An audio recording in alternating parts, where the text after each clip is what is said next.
CrossFit is a trademarked high-intensity workout with affiliated gyms around the country. But when its leadership failed to speak out on behalf of George Floyd, its close-knit community of fitness enthusiasts pushed back. CrossFit is very vocal on honoring heroes, honoring military, honoring the police, honor this, honor that. But it's such a controversy for them to step up and say, like, yo, no, we stand against racism. Like, what's the big deal with that? Like, I don't get it. It made me furious. It made me outraged. And when CrossFit founder Greg Glassman finally spoke, he tweeted Floyd 19 and ignited a controversy. It was really disheartening and discouraging, especially for someone like me who has been kind of like backing CrossFit for a long time. I mean, that's your first comment about the situation. That's unacceptable. That's terrible. That's not something that we can stand behind. Gym owners across the nation started denouncing their affiliation with the brand. We're not worried about dropping the CrossFit tag. What really makes our community is literally the community, the people in it.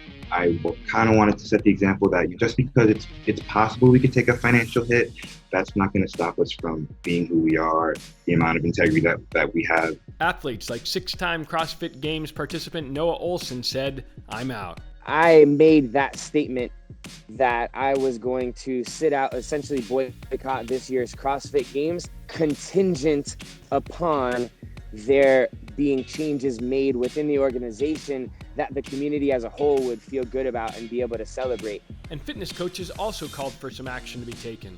The people in my community, the people in my CrossFit community believe that we need to voice and we need to stand up and say, like, yo, we are against racism and we are against all these discriminations and social injustices. Without us, without the people, the coaches, there is no community, there is no CrossFit. It was for the people that are hurting, for our whole community to be able to move forward and come together. When you see gyms like ours that are posting things like Stronger Together, Strength in Numbers, people should know that that's very legitimate, that's very genuine. Right now, it's a time where community is strong, but we need to continue protesting, continue fighting, continue standing up for what's right.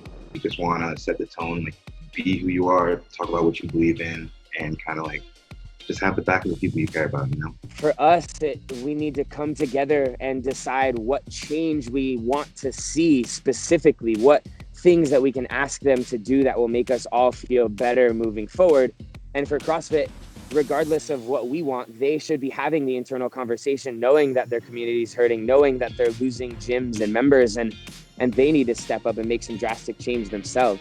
Following the backlash, CrossFit's founder George Glassman announced he was stepping down as CEO, though some still want him to divest his shares in the company.